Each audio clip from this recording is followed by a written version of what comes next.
guys, Tim Goins here, and a question I get asked a lot is, how do I break out of the box? And a lot of us guitar players know what I mean by that.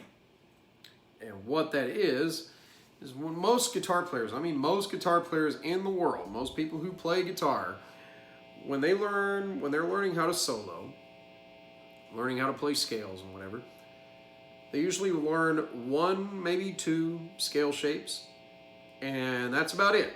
So if they learn the major scale, I was playing an A just then, so if we're learning the A major scale, most people play it like this.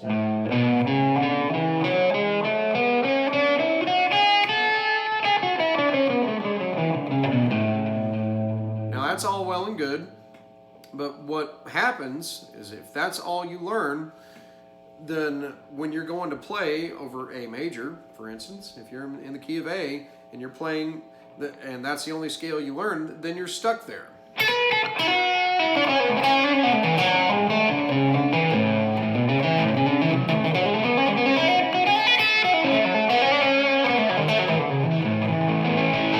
And you can make it sound good, but it's pretty limiting.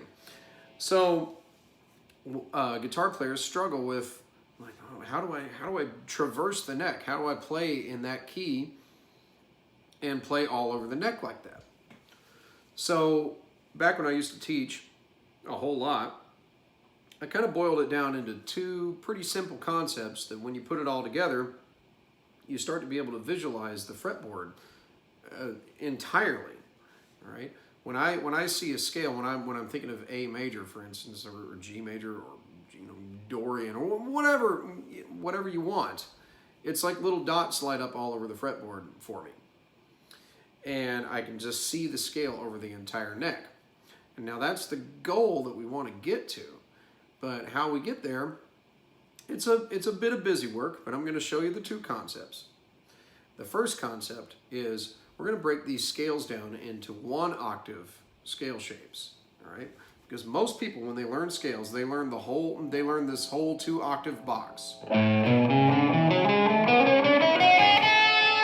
Okay? But what we're going to do, we're going to just start breaking it down into the 1-octave boxes. All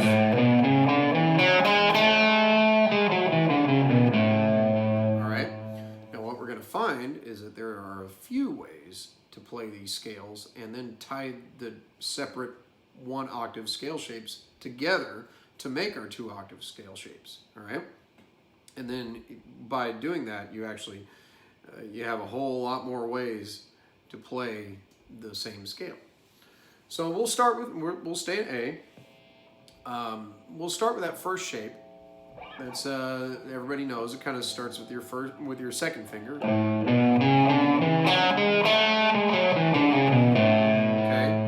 we're all pretty familiar with that one, but if you're not, I'll play it slowly.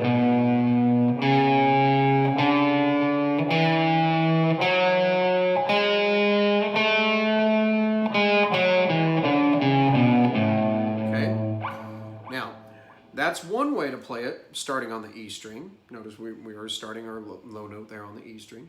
That's one way to play it. Another way to play it would be to start with your pinky finger. All right? So now, the way that we have to play it, because we're kind of forced into this position,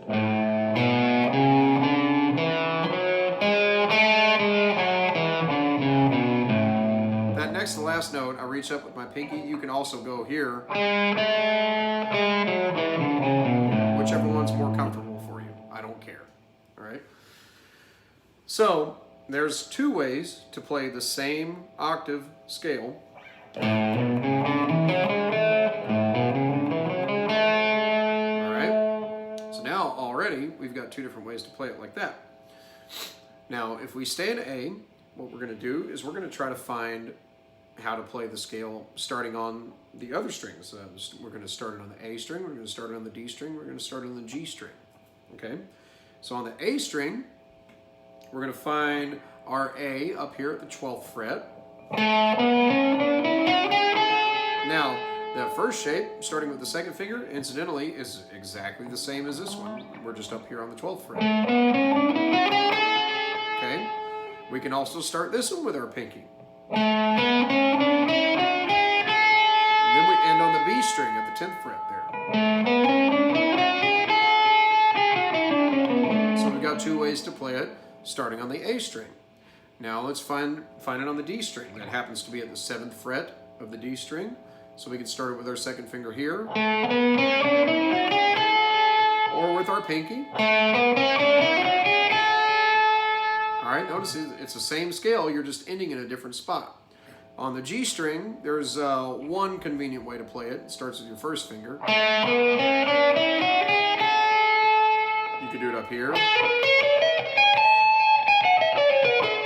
All right, so we've got all these different ways to play the 1-octave scale shape. Now, if you pay attention, you notice, let's say we'll go back to this very first one that we did. It starts on the E string, and it ends on the D string, okay? Now, we had 2 shapes that started on the D string. So what happens is that when you get to that last note, you have a decision you can make now. So you can either, start it on, we're already there on our pinky finger. You could use that shape.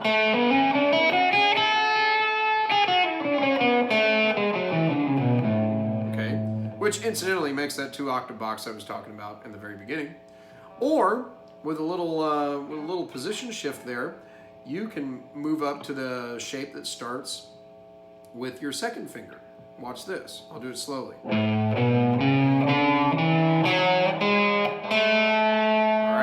Here. Okay, so I've played the same scale, but now I'm in a different part of the fretboard. Okay, I can also play, let's say if we start with our pinky. Now I'm on that one that starts with the G string.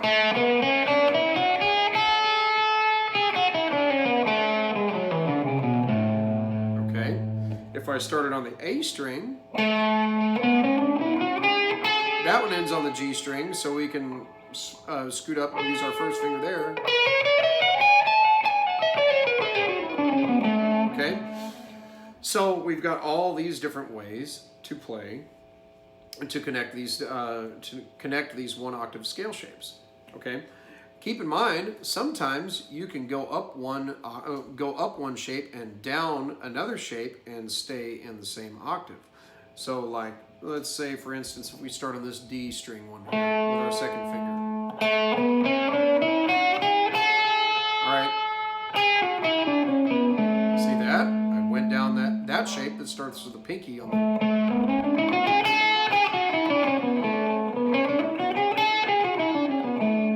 Okay, you stay in the same octave, but you go to a different part of the fretboard. Pretty neat. So... did that.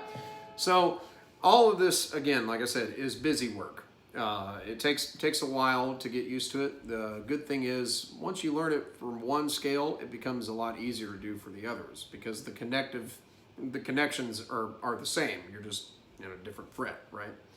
So anyway, and this works with all your scales. This works in major, minor, all the modes, everything. Okay. Break it down to 1 octave and connect those rather than trying to learn big 2-octave boxes and just being stuck, okay? The second concept is learning to play scales on 1 string, okay? Now that sounds a little simplistic, but it's pretty cool.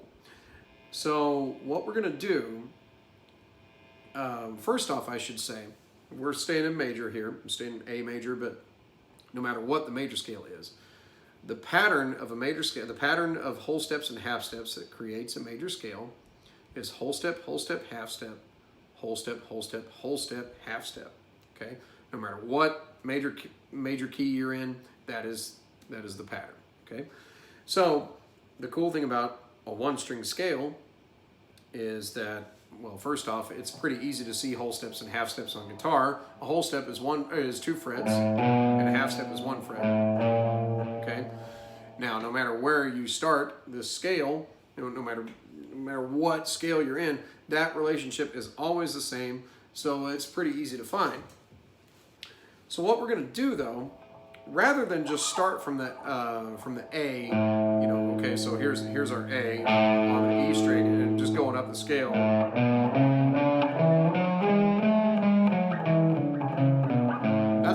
good, but what we're actually going to do is we're going to start from the lowest available note in whatever key you happen to be doing, whatever the lowest available note is on that string to the highest available note. So in this case, if we're on the low E string, the E happens to be in A major. So we're going to start on that E.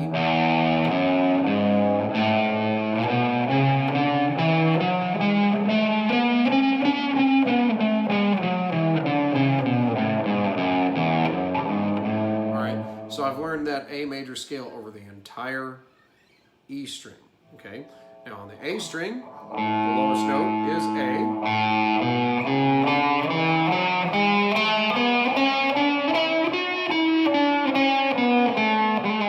Sorry.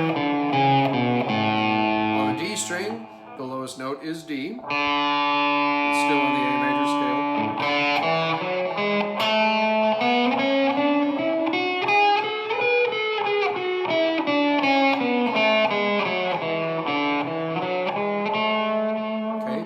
G string, the lowest note that we can get in the A major scale is G sharp.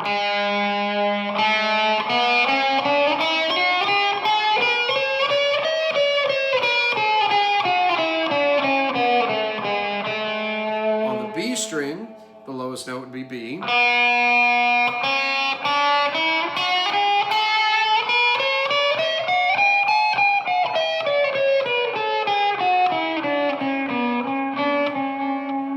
E string, we're back.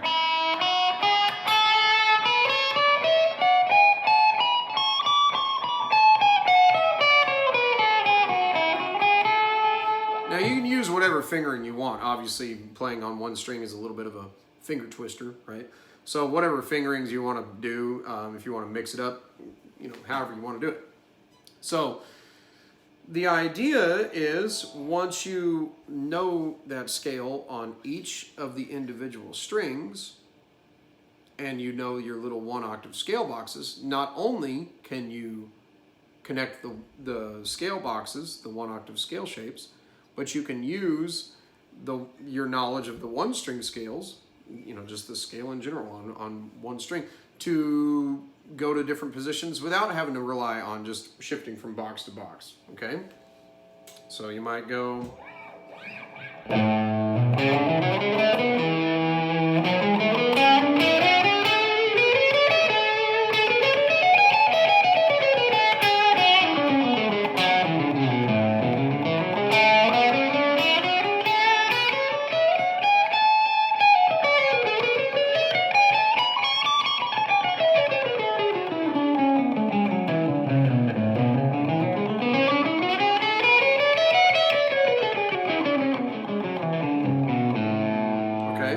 Sometimes I'm going up using the boxes. Sometimes I'm just using the one string scales, and I'm going all over the place with the thing.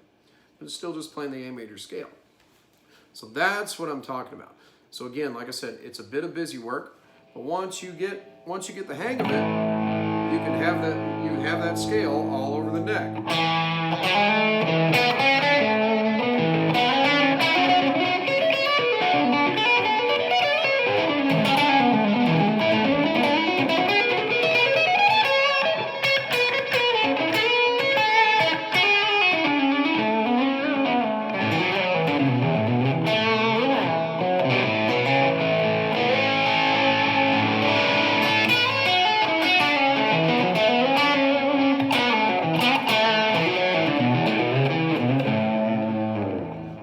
It's up to you to just make melodies out of it.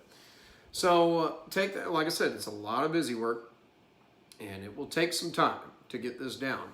But once you do, man, the whole fretboard starts to open itself up to you. So remember to do it in every key. You should do everything in every key. So learning in A, learning in G, learning in C, just everything. And before too long, you will start to be able to visualize the fretboard entirely, rather than just in one box, okay? So take that, run with it, have a good time. We'll talk to you next time.